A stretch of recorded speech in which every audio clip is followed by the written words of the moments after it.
महंगाई के हवाले से महंगाई दिन ब दिन बढ़ती जा रही है। हर चीज़ की कीमतें जो हैं वो आसमान को छू रही हैं और महंगाई का जो जिन है वो काबू में नहीं आ रहा है। तो उसके लिए हम बात करेंगे। हमारे साथ मौजूद हैं चीफ रिपोर्टर नई बात मीडिया नेटवर्क जनाब अशरफ मेहताब साहब। अस्सलाम वालेकुम सर। वालेकुम सर, कैसे हैं आप? मैं बिल्कुल ठीक। सर, महंगाई के हवाले से क्या कहेंगे? महंगाई तो इतनी बढ़ती जा रही है दिन ब दिन। देखिए जी, महंगाई के हवाले से जो इस वक्त ज़मीनी हक़ाइक़ हैं वो भी बताने चाहिए ना, उसी पे कुछ कहना चाहिए ना कि किसी और चीज़ पे। तो इस वक्त एक तो देखा जाए तो पूरे पाकिस्तान में, सुबह पंजाब में और ख़ासकर हमारे लाहौर के इर्द गिर्द भी सैलाब की तबाहकारी है। एक तो उस वजह से भी मसाइल जो हैं वो जन्म ले रहे हैं कि जो हमारे खेत खलिहान थे उनमें पानी बहुत ज़्यादा चला गया, जिसकी वजह से फसलें तबाह हो गई हैं। चावल की फसल है, इसके अलावा गन्ने की फसल है, फिर मकई की फसल है और सब्जियां जो लगी होती हैं, फल जो हैं, बागात जो हैं, उनमें भी पानी बहुत ज़्यादा है कि बारिश रुक नहीं रही। तो पानी ज़्यादा वहाँ पे खड़ा होने की वजह से हमारे जो फल हैं वो भी बर वक्त नहीं तोड़े जा सकते, जिसकी वजह से फलों की कीमतों में भी और सब्जियों की कीमतों में भी बहुत ज़्यादा इजाफा हो गया। अगर तीसरी बात करें तो हमारी जो रोज़मर्रा ज़िंदगी में ज़्यादा इस्तेमाल होने वाली चीज़ है वो हमारे लिए है रोटी। और रोटी के लिए इंसान तगोदो करता है, चाहे वो मज़दूर हो, अमीर हो, गरीब हो, अपने बच्चों के लिए, अपने लिए।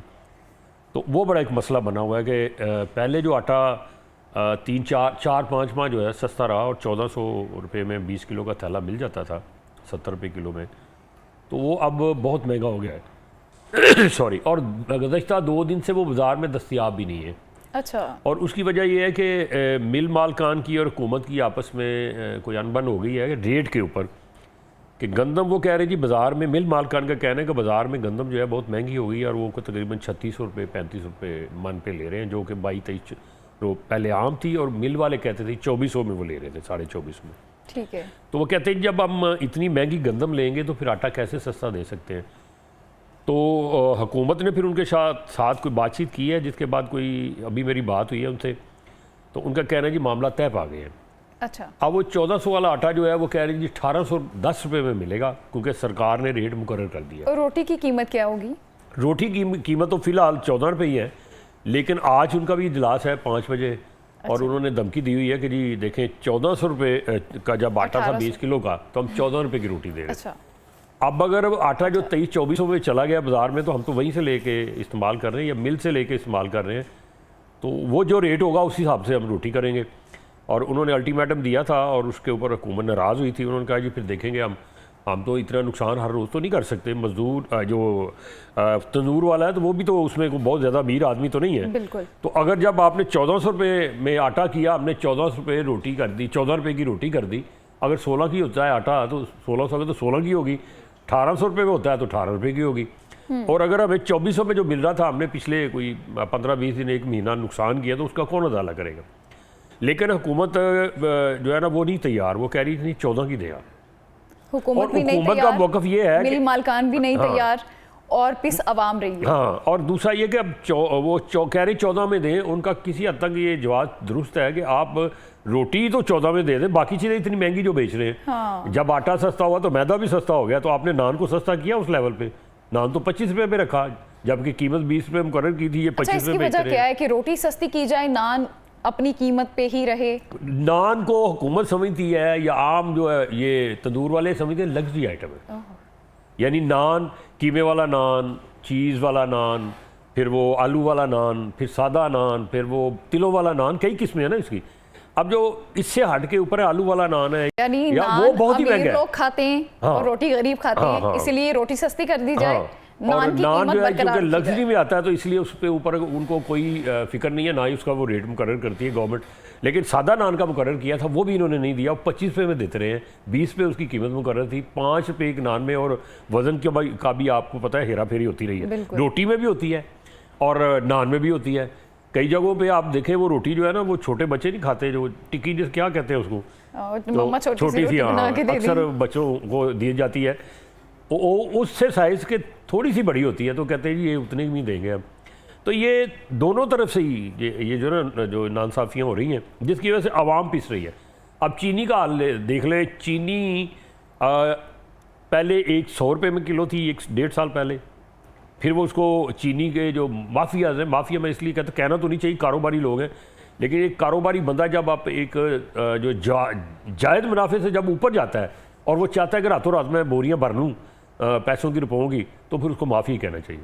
नहीं, आपको नहीं लगता कि ज़ख़ीरा अंदोज जो हैं वो सैलाब का फ़ायदा उठा रहे हैं? हाँ बिल्कुल। हालांकि ये कुदरती आफत है, इसमें हम सबको चाहिए कि एक दूसरे का साथ दें। हम साथ देने के बजाय हम दूसरों की, गरीब तबके की, ज़ाहिर सी बात है ज़िंदगी तो उन्हीं की अजीरन हो रही है, तो क्या क्या किया जाए, क्या हो सकता है? देखिए, एक तरफ हम बड़ा ये दार करते हैं जी, हम बड़े जो है ना वो दीनदार हैं, और पता नहीं वो जो सलाब ज़दगान है उनके लिए रोटियां लेके जाते हैं और चीज़ें लेके जाते हैं, और फिर वो जो नजायज़ मुनाफा कमाया होता है उससे जाके उम्र हज भी कर आते हैं। तो मैं समझता हूँ कि ये सारा कुछ कर रहे हैं, अगर वो चीज़ें ही सस्ती रखो तुम, तो सबको फ़ायदा हो उसका, कि आपसे लूट के मुझे दे दिया, मुझसे लूट के किसी और को दे दिया, तो ये तो कोई जायज़ काम नहीं है। कारोबार में देखिए नुकसान, नफ़ा नुकसान होता है, और कारोबार उसी को कहते हैं जिसमें नफ़ा नुकसान हो। बिल्कुल, ये कोई ये नहीं है कि आपने इतना मुनाफा है तो इतना ही रखना है और इससे ऊपर करना है, मुनाफा नीचे नहीं करना। तो जब वो मुनाफे से कोई थोड़ा सा नीचे हो तो कहते सानू नुकसान हो गया, सानू जी अन्य करोड़ का नुकसान हो गया, हालांकि वो मुनाफा था जिसमें से कुछ कमी की, तो नुकसान करोड़ों का कैसे हो गया। अब ये जो असल बात बताने वाली वो ये है कि सैलाब से पहले जो कीमतें थी वो क्या थी, और अब जो है सैलाब का फ़ायदा उठा के अपॉर्चुनिस्ट, और कुछ तो वाकई जेन्युइन है कि सप्लाई नहीं आ रही, सड़कें जो है तबाह हो गई हैं और पानी खड़ा है खेतों में, कोई सब्ज़ी बची नहीं है।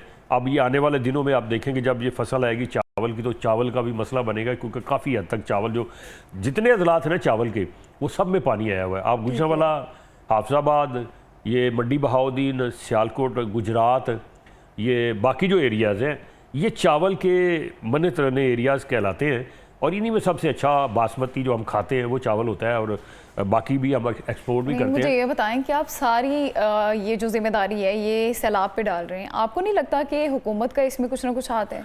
नहीं, हुकूमत का ही तो काम है ना, जब हर साल आता है सैलाब और पता होता है इनको, और पहले से पेशीन गोई होती है कि जनाब इस दफ़ा इतनी ज़्यादा बारिशें होगी, तो फिर इसका सद्देबाब करना चाहिए ना, कोई बंद बांधने चाहिए, कोई डैम बनाने चाहिए हमें। आप तो फील्ड में रहते हैं, तो मुझे ये बताएं कि फील्ड में रहते हुए आपने क्या देखा है, सैलाब ज़दगान की वाकई में मदद की जा रही है, उन तक रोटी पानी पहुंचाया जा रहा है? क्योंकि जितना मैंने देखा है, मैंने तो यही देखा है कि एक छोटा सा डिब्बा है, उसके अंदर एक रोटी है। मैं वही तो बताने लगा, सैलाब की जितनी ये इमदाद का प्रचार करते हैं ना, जितनी ये तशहीर करते हैं, उसका तशहीर भी नहीं है। वो एक पैकेट दिखा रहा था एक बंदा, मैंने उसकी टिकटॉक पे वीडियो देखी है, मैं तो शर्मिंदा हो गया हूँ, मुझे शायद इनको शर्म आई है कि नहीं आई। उसने कहा जी ये देखें, इसमें चिप्स है, चंद टाफ़ियाँ हैं, और ये टोटल जो कीमत इसकी बनती है, 300-400 रुपये बनती है।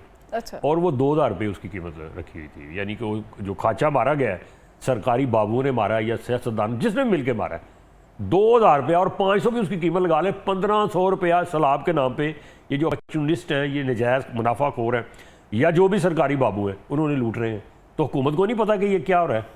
वो जब हुकूमत का उसके ऊपर लगा होता है स्टिकर और वो जाता है, तो ये कम से कम इनको चाहिए उसका पता तो करवा लेंगे है कितने का, और ये पीछे से कितने का लेके आ रहे हैं। इसी तरह आटे का मसला है, मतलब जो जेन्युइन लोग हैं वो तो वाकई जाके इमदाद कर रहे हैं, लेकिन जो हुकूमती सतह पे है उनका सबसे बड़ा उनकी अपॉर्चुनिटी ये होती है कि अल्लाह करे कोई जल्जला है, अल्लाह करे कोई सैलाब है, साड़ियाँ दिहाड़ियाँ तो लगन। तो अभी शहर में आटे और चीनी की जो किल्लत भी है, बहरान है, कीमतें बढ़ी हुई हैं, जहाँ पे अगर सेल हो रहा है, तो क्या किए जा रहा है, क्या इकदाम? आज कहा गया है जी, हमारे मुज़ाकरात हो गए फ्लोर मिल के और हुकूमत के पंजाब के, और अब वो मामला सही हो जाएगा। 4 दिन तक वो कह रहे हैं जी सप्लाई मुकम्मल तौर पे बहाल हो जाएगी। पिछले 2 दिन से तो आपको बताया ना, परसों मैं गया हूँ बाज़ार में टीवी के लिए रिपोर्टिंग करने के लिए, तो आटा नहीं था। अब मैं आपको चीज़ों की कीमतें बताऊँ, आप देखें हैरान हो जाएंगे, मतलब मेरे तो रोंगटे खड़े हो जाते हैं। मैं सोचता हूँ यार ये किस तरह का इस्लामी मुल्क है, फलाही कहते हैं, इस्लामी कहते हैं, और हम जब भी बात करते हैं जितने भी ताजर हैं, और जब भी बात करते कहते हैं जी हम तो इस्लाम के जो कवानीनों से 1 इंच इधर नहीं जाते। तो देखिए ये खिलाकियत का दजियाँ बिखेर रहे हैं, मुआशरती जो नॉर्म्स है उसको डैमेज कर रहे हैं, और इतना इतना मुनाफा कमा रहे हैं। स्टोर भरे हुए हैं, गोदाम भरे हुए हैं, छापे मार मार के जो गंदम रिकवर की जा रही है, तो वो क्यों रखी हुई थी? इसीलिए कि महंगी होगी फिर बेचेंगे, महंगी होगी फिर बेचेंगे, और इस तरफ मतलब करते हैं। अब देखिए आटा जो था सैलाब से पहले जो 1400 रुपये था, अच्छा। वो अब 23-2400 रुपये में, वो भी ब्लैक में मिल रहा था, 2400-2500 रुपये में 20 किलो का थैला। अब इसका सरकारी रेट उन्होंने पहले 1400 मुकर्रर किया, फिर 1810, अब अंदाज़ा लगे कितना इसमें आ गया। मेथी देखें, वो बहुत बड़ी मतलब नहीं है वो आइटम, मतलब कि इतनी इस्तेमाल भी 400 रुपये किलो यहाँ पे बाजार में बिक रही है। और कद्दू को देखें 320 रुपये है। और इसका बैंगन का सरकारी रेट 114 रुपये है, और 114 से 120 रुपये दर्जे होते हैं इसके अव्वल 200, और ये 280 रुपये में फ़रोख्त हो रहा है। टमाटर जो कि रोज़मर्रा ज़िंदगी में हर खाने में इस्तेमाल होता है, ये 127 से 140 रुपये इसका सरकारी रेट है। ये 350 रुपये में चला गया हुआ है, 320 से लेके 350 रुपये में। अदरक गो कि ये मतलब है कि ये पाकिस्तान में नहीं होता, हमें बाहर से इंपोर्ट करना पड़ता है। और वो अदरक जो है 430 से लेके 450 पे सरकारी रेट था, वो तकरीबन 600 से 800 रुपये पहुँचा हुआ। इसी तरह से लहसुन की बात करें तो जो सरकारी रेट इसका है वो 272 रुपये से लेके 285 रुपये है, और बाज़ार में 400 से लेके 600 रुपये में फ़रोख्त हो रहा है। गोभी नॉर्मल सी एक सब्ज़ी है जिसमें कहते हैं कैल्शियम बहुत कम होती है, सबसे कम जो है ना कैलोरीज, वो हर चीज़ की कीमत में दुगना तिगना इजाफा कर दिया गया है। अब इसमें एक चीज़ बतानी रह गई है। एक आम इलायची आप इस्तेमाल करते हैं, आपको पता कितनी महंगी है? कितनी महंगी? कभी खरीदी आपने? नहीं खरीदी ना। 1000 रुपये की छटांग है। 1000 की छटांग में कितनी आती होंगी? 8-10 चढ़ती होंगी, या ज़्यादा, थोड़ी सी ज़्यादा कर ले, मतलब 300 रुपये का 200 रुपये का उसका इतना सा एक पैकेट होता है जिसमें 5, 7, 10 होती है। तो ये आलम है हमारे मुल्क के महंगाई का। और ये छटांग पे जो लोग 1 तोड़ा लेते थे, इतनी महंगाई में वो बेचारे आ गए अब 4-5 किलो पे, जो 4-5 लेते थे वो आधा किलो पे आ गए।